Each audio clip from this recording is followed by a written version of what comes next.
Okay, so perhaps we can start and have people join as we have this like intro going on. So welcome everyone to the last episode of the Streaming Stories in 2023. There is no better way to wrap up the year than bringing on 4 founders of some of the most disruptive data infra startups, 4 thought leaders to share with us what were the key trends and key developments in the last year. Today with us, Alex Gallego from Red Panda, Xiang Fu from Red3, Jason Reed from Tabular, and Yingjun Wu from Rising Wave. Welcome and thank you all for joining us today. Before we move to the discussion, let me just go through some housekeeping items.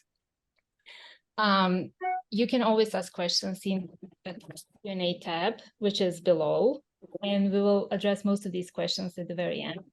The webinar will be recorded, and you will get recording after the webinar. If you have any issues, feel free to ping me or Zach at any time. So let's move to the official part. Welcome once again. And before we move to some of the questions that we prepared in advance, I would like to give floor to all of you to introduce yourself, tell us where you're coming from, what your organization is building, and just very briefly, what was that key thing, key development in last year that had profound impact on data infra? So you can start, whoever wants to start first, please go ahead. If not, I'm going to call names. Alex first. Alex first. Alex. Sounds good. I generally speak fast, so just asking here if you hear me speak too fast, just ask me to slow down. It's mostly because I just had twins and had 3 cups of coffee before this meeting. But by means of introduction, I'm Alex. I'm the founder and CEO of Red Panda. We are a streaming platform. So for all of you tuning in, if you're using Kafka, we should be having a conversation. And so anyways, the one gist about Red Panda is we're a drop-in replacement for Kafka. So if you have anything that speaks the protocol, we should be a drop-in replacement. Just to answer your question, what is one of the biggest disruption technology trends that we saw last year that had a massive disruption for us as a company and I think as an industry? I have to say it's BYOC, still a super spicy content for some, I know some, early stage founders that disagree with me pretty passionately. We actually had to build our cloud version twice, one non-BYOC and one with BYOC, so we unified the execution semantics. But I would say the idea, especially for streaming, I know that we'll talk about this in a second, but the Achilles heel for a lot of streaming has been cost and complexity. And I think BYOC basically serves those 2 Achilles heels. And I'm curious on the rest of the team what they think about it. But for Red Panda in particular, and I think I would say in streaming, we're probably one of the leaders in BYOC. I think that particular technology development was pretty influential for us as a company in the success and adoption. Yes, we will definitely talk about BYOC, and that is something that we would leave for a little bit later. Maybe Xiang can go next. Xiang, second time on Streaming Stories. Thank you for joining again. Thanks. So hi, this is Xiang.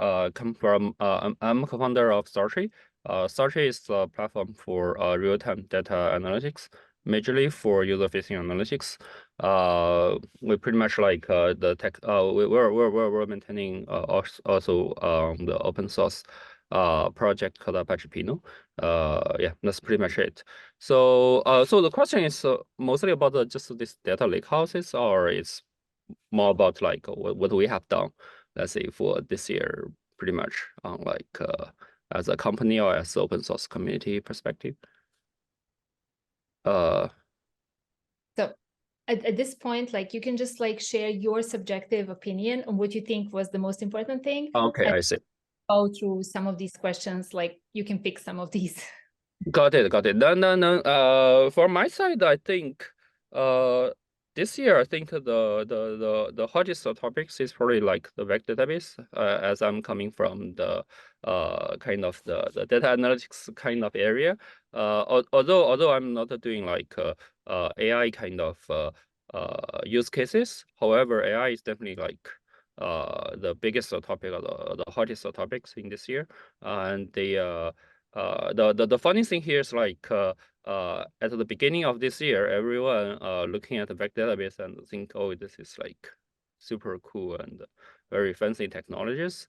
However, by the end of this year, I pretty much find out like there are like hundreds of vector DB connectors in like say Llama Index or like whatever machine learning project you can see, they have like 100 kind of vector DB connectors, and pretty much all the databases they claim they will do vector. So that's a very interesting trend I see all over the year. Even Apache Pinot will also support a vector index, yeah, this is something very interesting. I found for this year. I do feel like generative AI is kind of a transformation kind of technology, and everyone want to kind of be part of that journey. That's something I can observe. Also echo to like Alex. I do see like BYOC as the it is definitely like very important technologies, which is like, for example, Sartre as a company, we were also like expanding our scope and the ability of like bringing BYOC to the customers. And this is also like, I also see like from a lot of SaaS companies and people are trying to like adopt this kind of concept, especially from like the data security compliance from many fronts. People are doing this kind of things. Thanks, Xiang. Jason, your turn. Thanks. By introductions, I'm Jason Reed. I'm one of the co-founders of Tabular. We are a like storage platform, basically the bottom half of a data warehouse based on the Apache Iceberg project. So prior to Tabular, I spent 8 years at running data engineering at Netflix, where the Netflix project or the Apache Iceberg project was originally developed by my co-founders. And now we sort of have a cloud SaaS offering based on Iceberg. And this is obviously a very like my lens on the world is very much about open data formats and storage, underpinning the other trends like the Gen AI trends and even the BYOC trends. So for me, I do think like this was a year where the unbundling of the classic data warehouse like really kind of became a mainstream concept. And so I think it has pretty profound implications for really disrupting how we thought about databases and data warehousing, up until this point where, we always had these combined stacks of compute and storage. And now really we're moving to a world where that's no longer the case. We're going to separate these two things.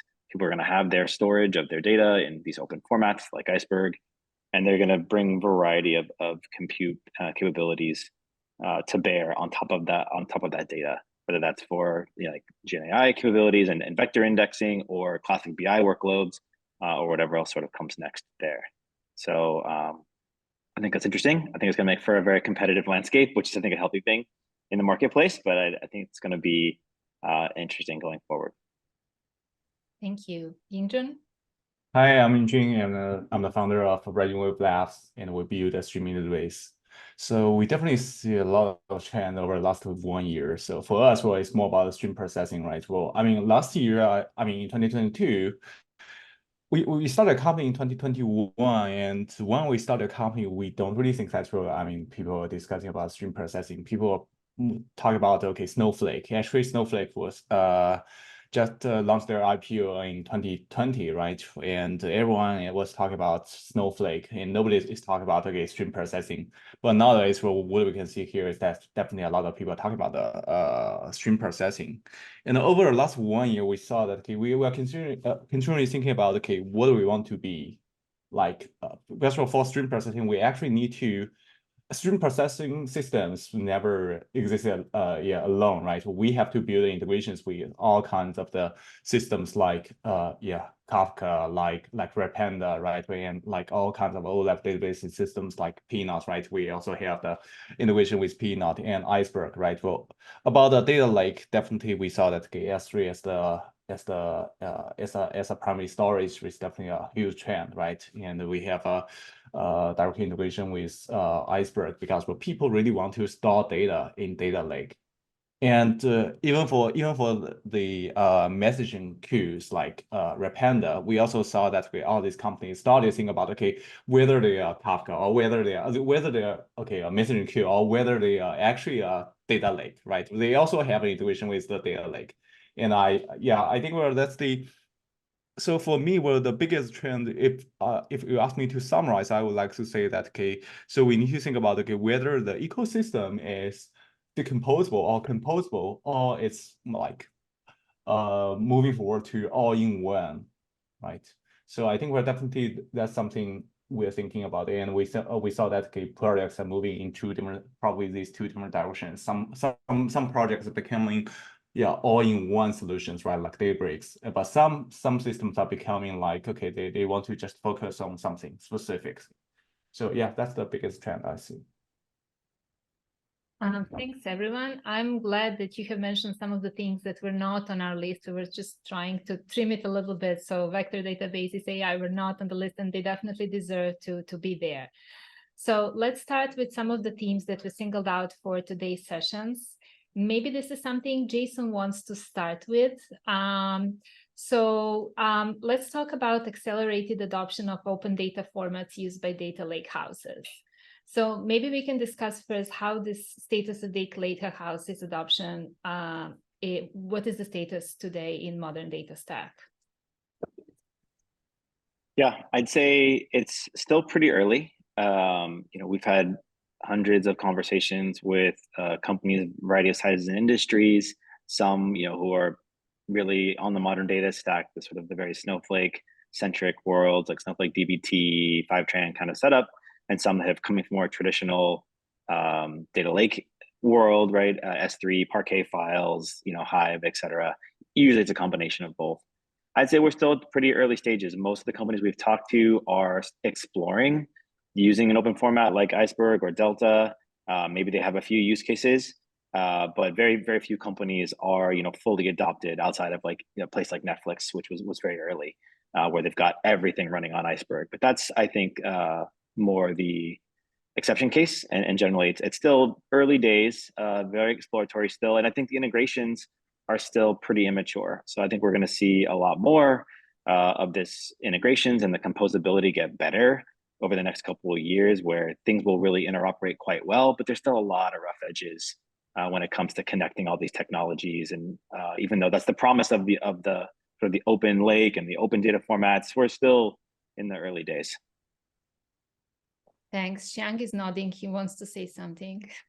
Oh yeah, so yeah, I'm very, very agree on this. Like so one thing I observe is like people are trying to unify the data format. For example, Databricks eventually saying that they will support like all the Parquet or say all the data files. Whenever it means like whatever the data files or format you have, you just provide one uniform kind of query engine on top of that, or the lakehouse solution on top of that. The other is like for different connectors, people are trying to unify like since the access layer is kind of being unified, and then people can start building technologies, let's say from let's say real time and perspective. What we are doing is like we make the integration to, let's say, lakehouse, and then we try to say, okay, users can use lakehouse for their still on the batch side. We're saying like people can do their batch side data ETL, then trying to load to like technologies like Pinot for like fast endless query serving.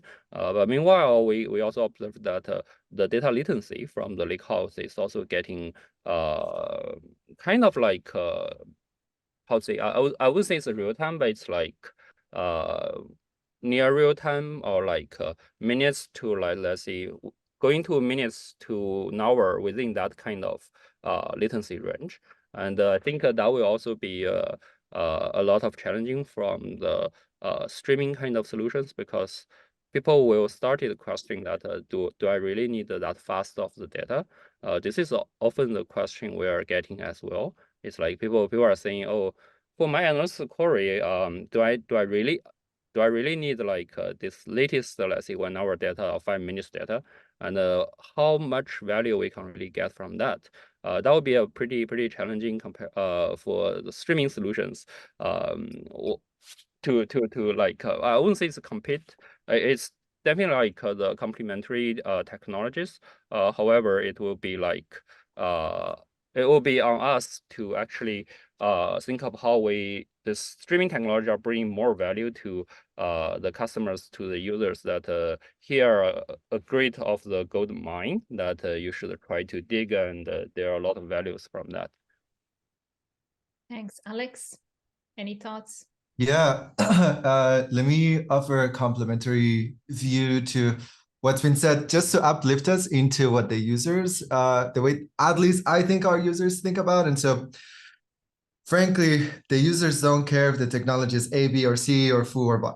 But at the end of the day, they have a job to do. And I think what Iceberg provides is really the ecosystem is the real key for us, right? So when we were looking, and so we did a Twitter Spaces with Kelsey, where we talked about the future of Redpanda.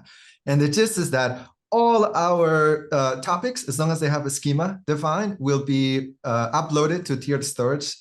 We like basically, to reduce costs, we upload data to tiered storage. Anyways, the format in the tiered storage will be Iceberg, fundamentally because of the ecosystem.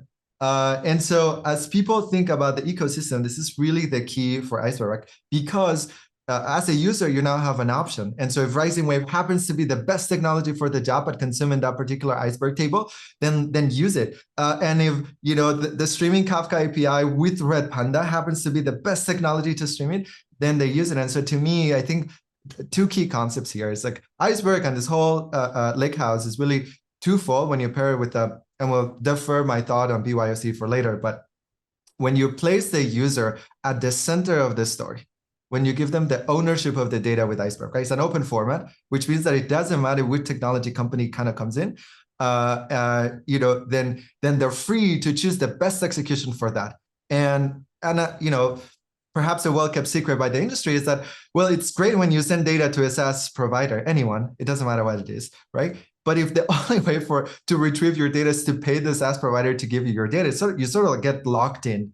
And so the ability to attach yourself to a huge ecosystem, whether it's Rising Wave or other, or Pinot or whatever, any other vendor as a unifying format, and true for Redpanda as well, is that the user has options in the API, in the format that they get to use it, but more importantly, they get to own the data. And so Xian mentioned this huge tailwind in streaming basically becoming mainstream as a function of AI, Gen AI, and a bunch of things. I think it's true.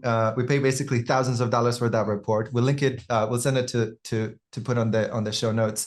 But we had basically an expert come in, multiple experts, like a team of people, and survey everyone as like challenges for streaming data.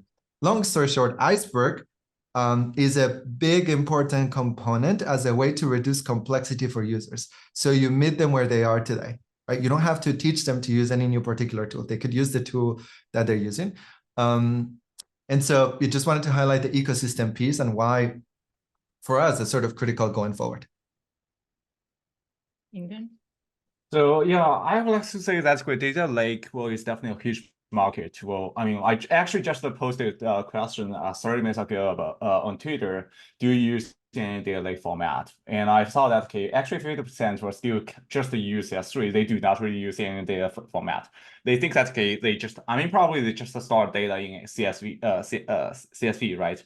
And they feel that probably they can use some engine to process the CSV, but I believe that they will soon find out, look, well, it doesn't really work. Probably I need a better solution. Like I probably need a data lake open format, right? Because why we need that? Because essentially we need to have all these solutions, no matter whether it's a stream processing engine or a messaging queue or let's say the or OLAP solution or some others, Elasticsearch, right? So we actually need to find a place to access the data. Right, we need to find a unified place. As a vendor, I actually don't really want to build connectors to any single solution, all these solutions, right? Build connector to I mean, Peanut, Elastic, or whatever, right? Well, I can build that, but well, it takes me huge amount of engineering efforts. And from the user perspective, if there's no such kind of thing like open format, well, then they will experience the same thing, right? Well, they will actually need to choose the solution and find that, okay, this solution can connect my existing solution, right? But if we actually have if we have a solution that have agreement on where the data is stored, well, what kind of format? Well, I mean, you can definitely store in S3 or probably GCP or some other object store, right? But if we have a agreement on the format, I think that's good, right? And I think definitely that's the biggest trend I can see. And actually, that's better. Also, a pretty good news for the streaming vendors, because well, I mean, if we just have let's say Snowflake or Redshift, then people will say, okay, I probably just want to have one single data warehouse, right? Because I put all my data there. But if we have a solution that, well, I mean, if we all agree on that, we can store data in certain format, then your data can actually come from anywhere, right? And you can actually use any system to access the data, right? I think that will change the world, change the space. And I believe that's where there are definitely much more adoptions in 2024 over the last year compared to this year. So we briefly tackled this, but we just wanna like have another answer on this one, like how data lakehouse ecosystem impact the future of streaming data infra in the next year. How do you see that? Impact streaming data infra. Well, I think I saw that some vendors were advocating for the streaming lakehouse, right? Or streaming data warehouse, something like that. And I believe that's definitely true. Because well, I mean, previously what the people do is that it's like, okay, we store data in S3 and using CSV file, right? And then I periodically load it into Redshift and do dashboarding, right? But now if we have like say a stream processor and whereas the data lake, then it'll be like, okay, I can directly ingest my data from Panda and do some processing using Reevaluating and then dump data into Iceberg. And then if I want to do further analytics or probably real-time analytics, I can probably use Peanut because well, Peanut may also have the integration with Iceberg, right? So then all the data will can become streaming, right? Well, because well, I mean, previously people think that streaming is so difficult to use because well, probably they think that they probably do not really need streaming because they think that it's too expensive and probably need to have a specialized system. But now if we give people a solution that can provide them an experience that they're familiar with, like the data formatting, about open data formatting, right?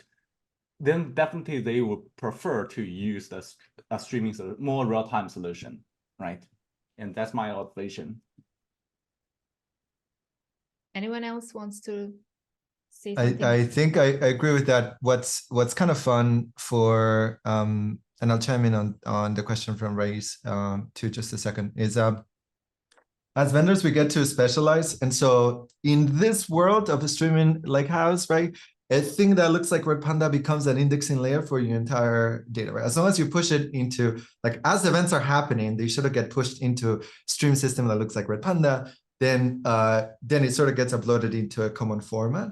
And so I think it matches what Yingjun was mentioning. And I think Jason's product is pretty cool because it sort of allows you to manage the access and federation and a bunch of other things. And obviously you have Pinot, which is if you want that particular style of query. And so here, right, like a salient point that we haven't talked about is that all of these technologies are a small piece of a really large architecture, right? Like Redpanda just doesn't solve all the problems. We solve like one particular problem. And so when you sort of Lego piece them together, that's the glue. And so I agree from a streaming lakehouse perspective. And I'm sure we're going to continue to invent new terms to prepend to the term ad infinitum. Jason Xiang, anything to add? No, I think I'd agree with all that. I think this notion that we can have even a singular format for sort of real time versus batch analytic questions, and not have to think about having separate architectures. I think what we'll see in 2024 is hopefully finally really a unification around like that table stream duality, and things like schema management and access will be more uniform, and we won't have to think about controlling these things in terms of like how much retention do we have, what's a disaster recovery story, all the governance aspects of like sort of what has traditionally been stream and warehouse as two very independent constructs managed by two very different systems. A lot of complexity there, I think, will start to get unified and become simpler again, because marketplace is going to demand that ultimately. Yeah, I also want to echo the kind of the stream batch unification or the unified kind of access point. That's actually one of the major, I wouldn't say problem, but it's like a lot of user or customers' dev velocity got dropped is because like they need to learn different technologies, they need to write different jobs, code or whatever. This kind of unification is like I can't foresee that is a big thing. Thanks, Jen. So time to move to next topic. So many questions. So obviously cloud costs have been discussed for a while, whether it is like economic downturn that amplified this conversation in the last year, but we have all seen how this announcement by Elon Musk that Twitter has cut 60% their cloud costs stir up the discussion again. So would like to hear your thoughts on how reevaluating the cost effectiveness of cloud hosted services has become like more common, and what are the implications of that. And this is definitely a space to talk about bring your own cloud as an option to reduce costs, but maybe also from flexibility angle, autonomy angle. So let's start by just like tackling the cost effectiveness of cloud hosted services and alternatives. Alex, you seems like a right person to start with this one. Yeah, right. It's like a main value prop of Red Panda.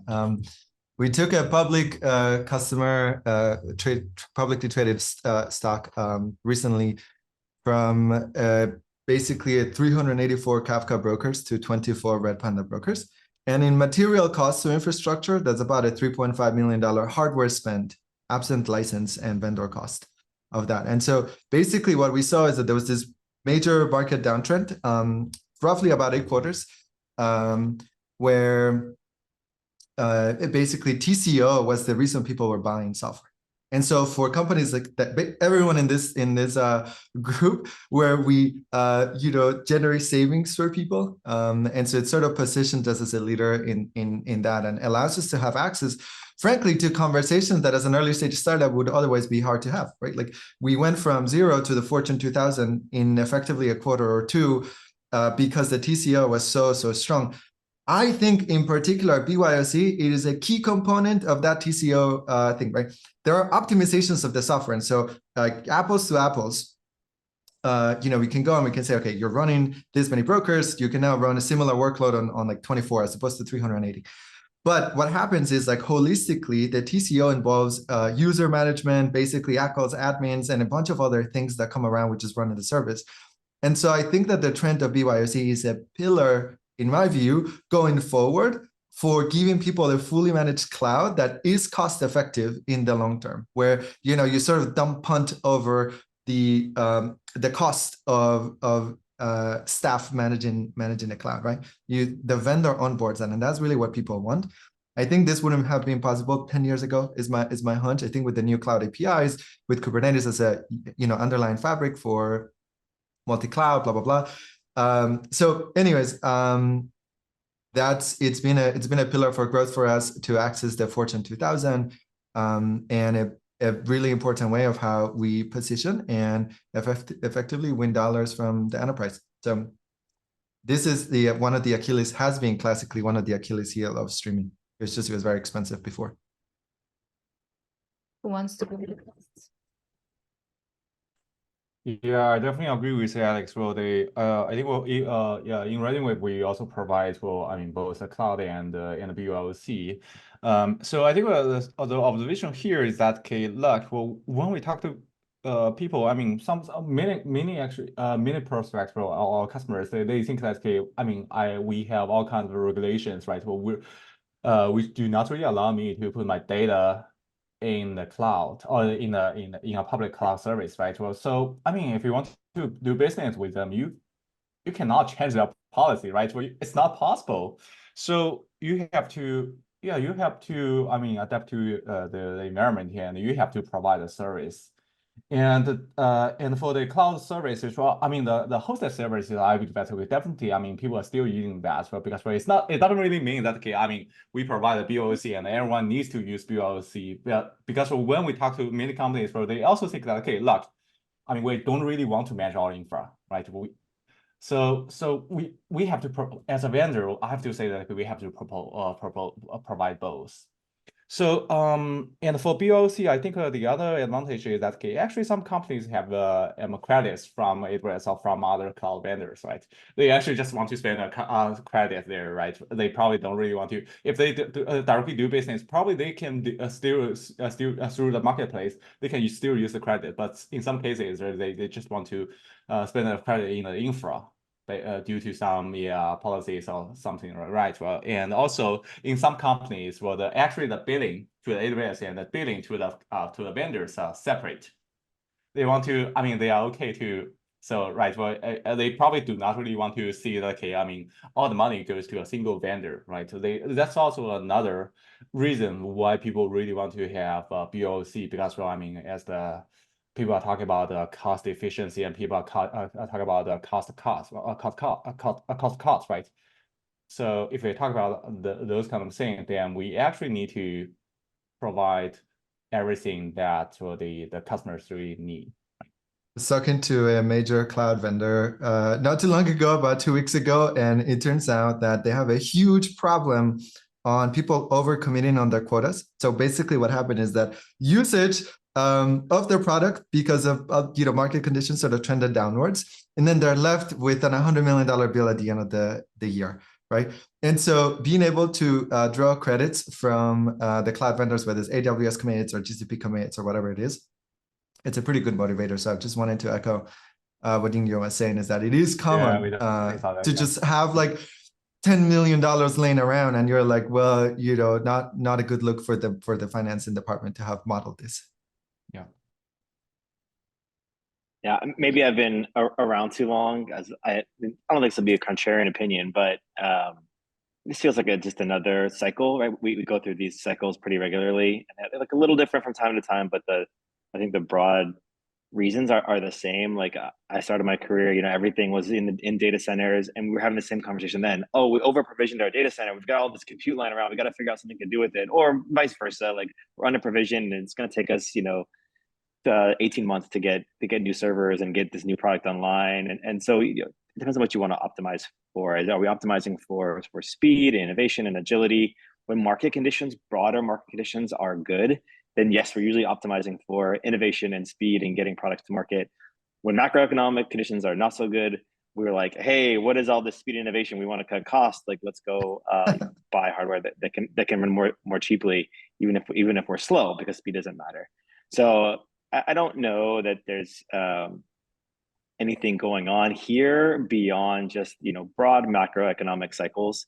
I think we'll continue to see that as things open up again. I think people will go back to optimizing for agility and speed, where the cloud, the elasticity of the cloud is very effective. And maybe we get to a healthy, steady state where people are picking the infrastructure that matches their needs the best and not being all or nothing. There's a lot of complexity today to running in hybrid environments. Maybe that gets better, and then people can really start saying like, okay, for my very static workloads, I can provision hardware, run it in my data center, or have somebody run it very cheaply. And where I need the elasticity, I'll pay the premiums, and my business can move more quickly. That would sort of be the ideal market to end up. I think we'll get there. I think this is just a step in that direction.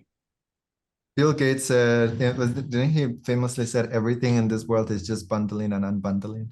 And so it's Yes, just exactly. another cycle of the bundling and unbundling of that. But yeah, I agree. It's not like one thing prevents you from doing the other. I think so it's true. I think people need to evaluate this, whether it's latency or perhaps sovereignty. It's like a new trend with BYOC. I mean, Ying was mentioning. For us, healthcare, right? We don't have HIPAA compliance because we're young in our career, and that's very costly. And so eventually we'll get it. But it allows us to capture pretty, health related restrictions, deployments with those kinds of restrictions. So it's also a way for us to deliver a product on that. But generally tend to agree.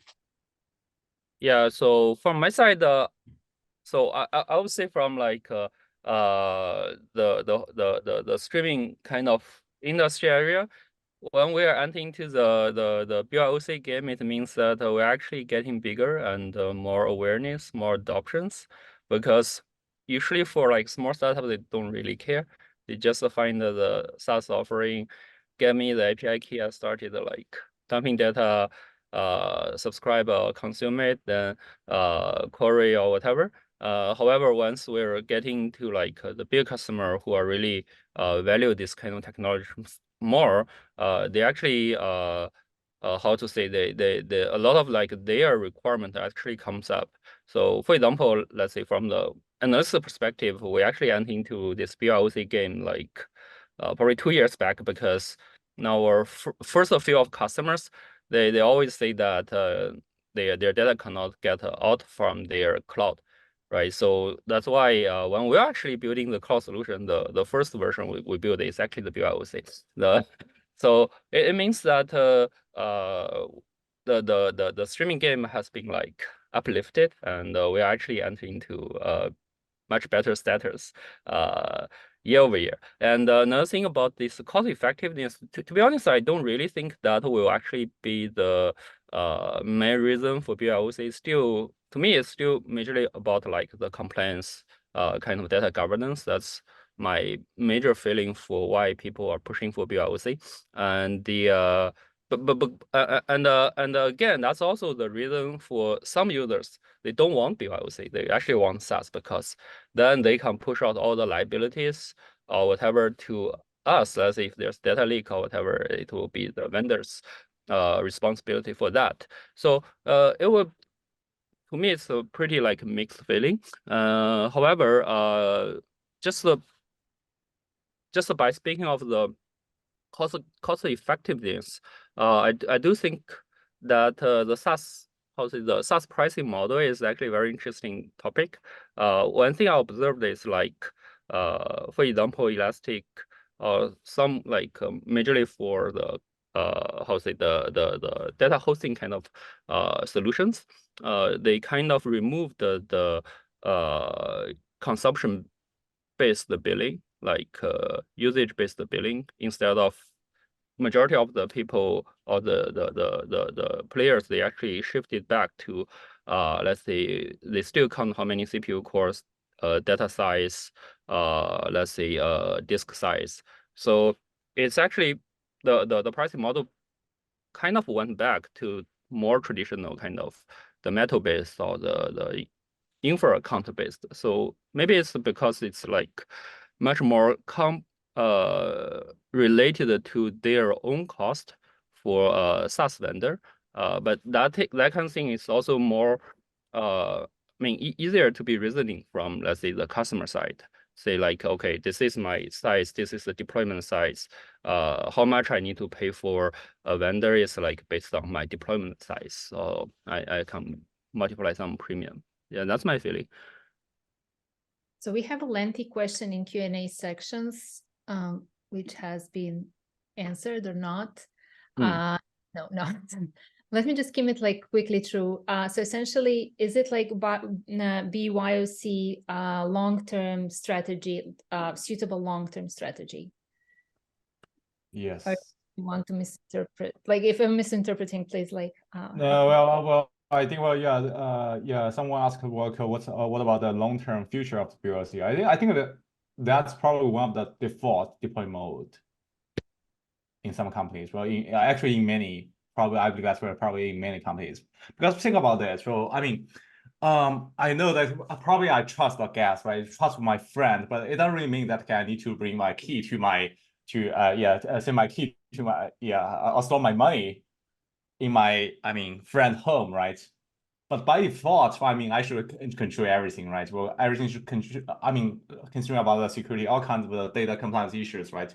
I want to have a pretty clear cut, right? About the I don't really want to take any risk, right, to harm the trust, right? So I think definitely BYOC is probably the by default option in many SaaS companies. Think about the Databricks; they actually use BYOC as a default option, right?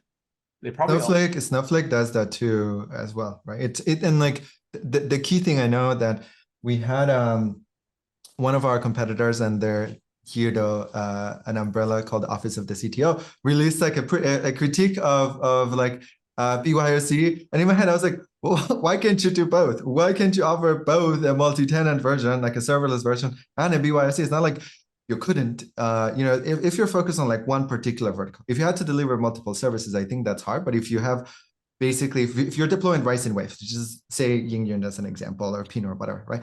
Like you have one thing that you're focusing, and then the rest is just deployment modes of that one core technology. Now, it's really hard to do them, right? But we're not doing, or at least the people in this panel, we aren't doing 50 things. We're like have one particular product. And so I think one thing doesn't prevent you from doing the others, which seems like an obvious argument. But anyways, I tend to agree with Yingjun that like it will always be a and B model, not A or B. Okay, so we don't have time, so we'll skip the next one and go straight to streaming. So Xiang has mentioned like streaming has been uplifted or something like that, but definitely it's becoming a mainstream. So it's not anymore a niche. And last year was probably the year where streaming consolidated itself. So a different slide though. So the first question is, and we had some panels on this, but would like to hear your thoughts on what are the biggest obstacles for companies to adopt stream processing, given the old developments last year. I saw that in a channel where someone asked about whether should. So the question is that case, is there a platform? I mean, where we see a platform with a capability to seamlessly stream and store data, events, or topics, and to basically do everything all in one system, right? Well, basically a so-called unified batch and stream processing system, right?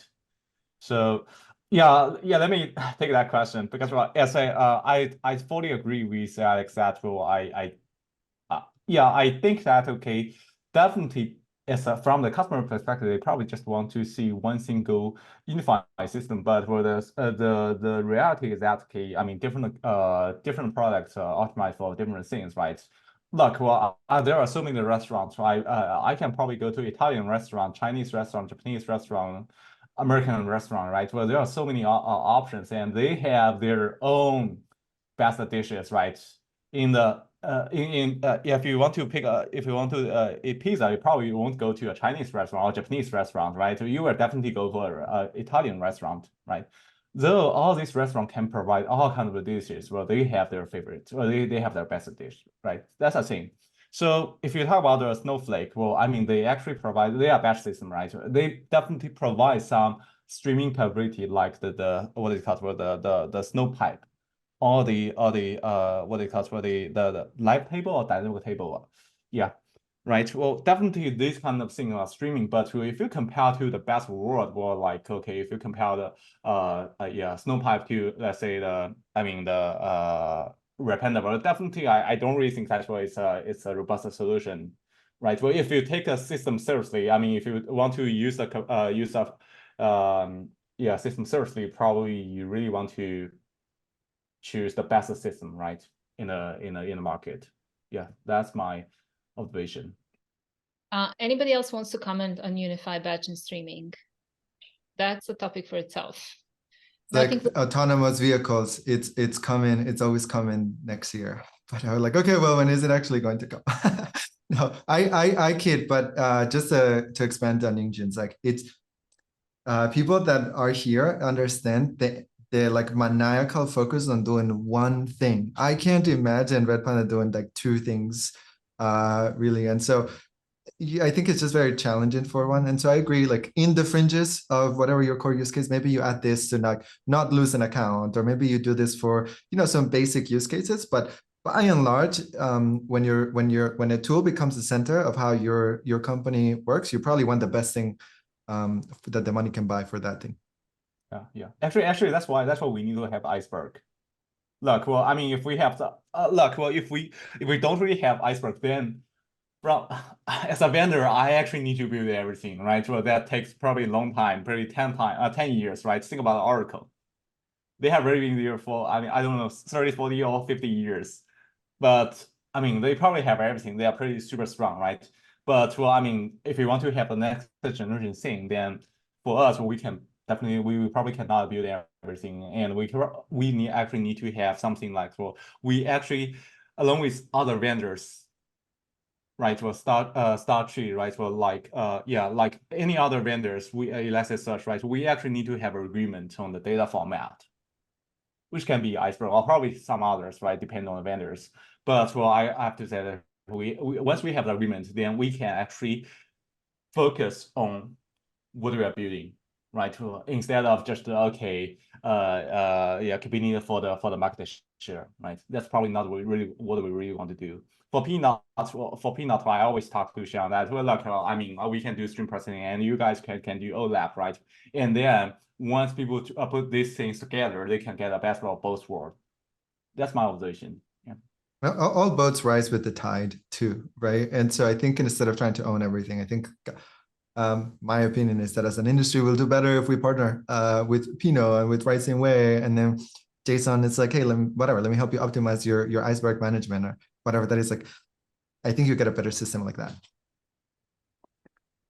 Any thoughts on this? Yeah, I'm very agree on Engine and Alex. It's like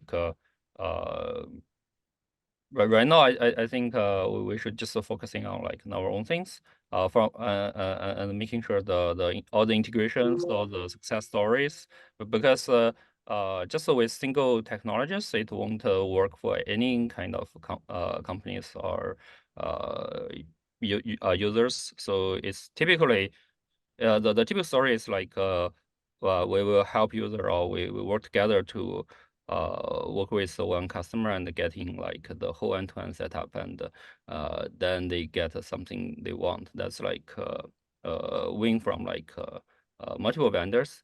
In respective of like the biggest obstacles, everything right now is still like all the usabilities, like dev experience. For my side, it's like still the main kind of obstacles for users to adopt the streaming solutions. For example, like user will say it's very hard to ingest the data, or it's hard to understand what kind of the guarantees. If something goes wrong, I have data missing, or there's a hard it's hard for them to actually get all the monitoring, all the debug tooling for them to figure out the data issues. I do feel that's like one of the major thing I constantly see. I think we're actually getting this kind of things better and better every day. However, this to me is still like the biggest obstacles comparing to like the batch world.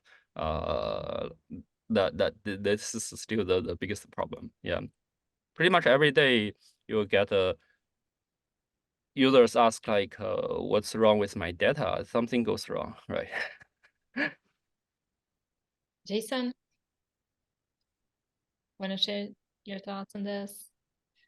I don't think I'd add anything new to the conversation. I'd agree with all the points here. I think from my experience, and I'm not as close to the streaming piece as the other folks here, but what I see in talking to companies is, the obstacles are observability and sort of that developer productivity aspect for streaming just still lag behind batch systems, and I think that gap is closing. But the more that gets better, I think adoption will increase. Thanks. Okay, what industry do you see will experience explosive growth by adapting stream processing? That's the like prediction question for the next year? I have a related question, which I'm really interested in maybe the panel's opinion on as well, which is, I would have said, with the Gen AI bits, that like anything related to, doing sort of real-time inference for all kinds of different applications seems to be an opportunity of explosive growth for streaming.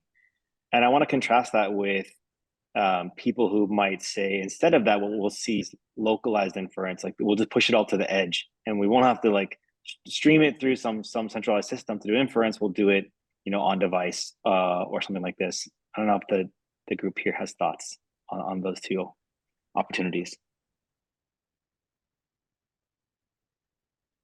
I think for us, well, we do not really. I mean, probably Xiang, Peanut probably do. I mean, last time I checked with you, you say that like, Peanut is doing the vector search, right? For RainWave, we do not really do vector search, but we do see that people are talking about. I mean, more and more people are talking about the AI databases, AI LLM or something like that, those systems, right? Or MindDB, right? I mean, people are talking about that. And we actually have integration. If we check our integration list, we actually have some integrations with those systems, and we have integrations with vector databases. And regarding the pushing to the edge, we did see some interesting systems, probably not related to AI, but let's say the DuckDB, right, or something like that. Well, I mean, DuckDB is definitely a pretty cool solution, but I think compared to the cloud services like Peanut or probably some other OLAP databases, it doesn't really have the persistence layer, right? Where people cannot store data there, because the devices, if the device crashes, then I mean, I don't know where they can get their data, right? But if you store in Peanut probably, right, can persist, right? Well, that's a thing, that's a key thing, right? And definitely there are definitely some use cases for the edge computation, but I don't really think that's where it will. I mean, we need to compete with them, or probably people are not use cloud services. Well, that's my observation. We see we host some of the largest AI companies with Red Panda. I was just like in a chat this morning with an AI company.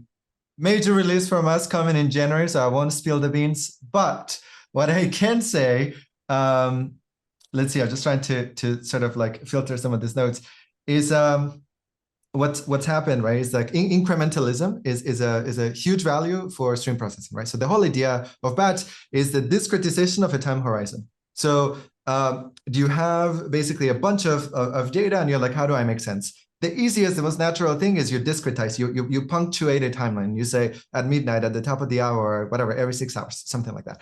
And so streaming came and it's like, hey, let me give you a different foundational model to think for your brain, the programmer, to think about incrementalism as a way to cope with basically changes of the underlying data.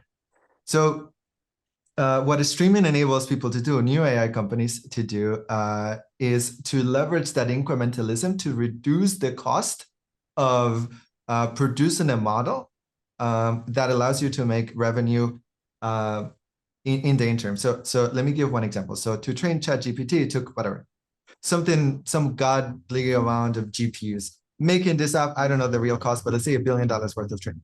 And so imagine if you could have released ChatGPT-4 or GPT-4, excuse me, in increments, right? And so like the first $100 million worth of training data goes into a model, but you lean into the incrementalism of stream processing as a way to like basically continuously refine your data. And so turns out renting GPUs is super expensive, renting CPUs is super expensive. So let me pause there, but we have an interesting upcoming release in January. So stay tuned for some updates on that, but that's basically high level version of it. Thanks, Alex. There is an interesting question in the chat. So if you can just like, it resonates with what you were saying. So what value prop the streaming system provides for AI ML practitioners who are typically in batch processing world, if they are in batch processing world? Yeah, we did see that. Okay, some people are talking about, well, I mean, equal to Alex. Well, I mean, people are talking about, well, so if you use ChatGPT, then you will find that, okay, if you ask me as some questions related to, I mean, 2023, it will say, okay, I don't have the data, right? Well, so if you have the streaming data, then it means that, okay, it's essentially you can build something. I'm not an AI guy, okay? Correct me if I get wrong, but well, I mean, if you have the streaming data, then if you use the most recent data to train your model or probably do inferences, then you will definitely get a much better better data with higher quality, right? That's for sure, right? So definitely that's so I'm not I'm not an AI guy, but I'm still keeping a very close eye to the AI stuff and think about, okay, how we can connect streaming technology to the AI stuff, right? But I believe that's definitely something I'm looking closer at. Yeah. Anyone else wants to address this one?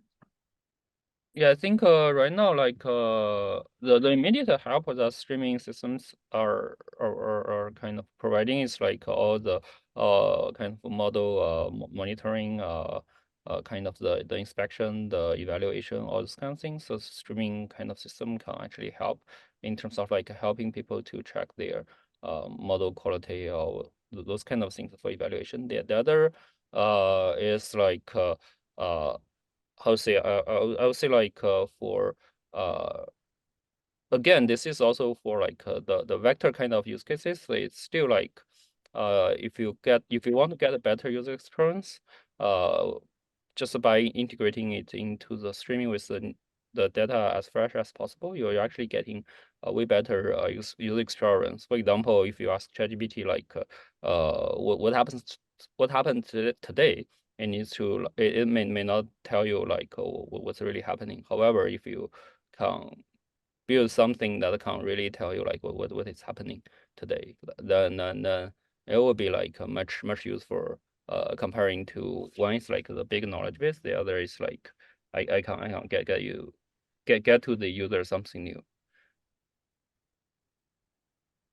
Anybody wants to share something? We have only 1 minute left.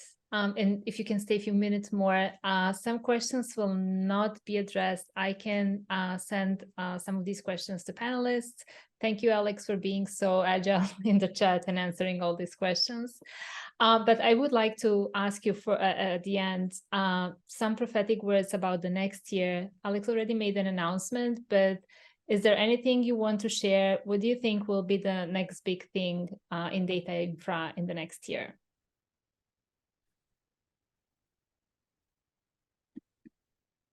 I can go in the interest of time. So yeah, I just want to say, since wrapping up, thank you to Alex and the rest of this panel. It was great to be part of this. You know, my prediction is more of the same, honestly. I think it's early days for this notion of having an open format that has an ecosystem that everything connects to. I think we're going to see a lot more maturity in that and start to see like bigger enterprise adoption across that and have it really become kind of the de facto standard architecture in 2024. Thanks, Jason. Yeah, I think there definitely is more collaborations. Well, I'm talking about the collaboration. It's not about, okay, we make money together, but well, I'm talking about collaboration means that, okay, it actually provides the users a better user experience. So the world is so fragile, right? Well, and I mean, we actually need to have build a better integration.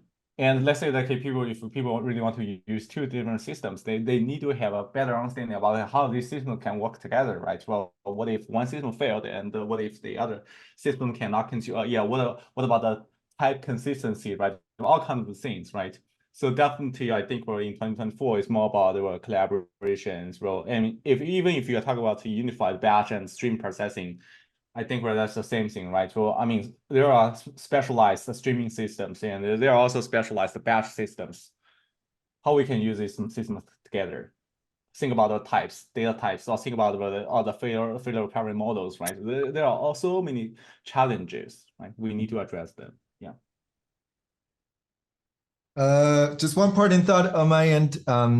I think, like Jason said, there will be more unbundling and bundling. No, I joke. But for us, it's actually pushing compute down to Red Panda. I think that'll have I know of at least one company building an entire company on like that style architecture and basically co-processors to allow for like lookup indexes of concurrent skip lists of like the offset of the timetable.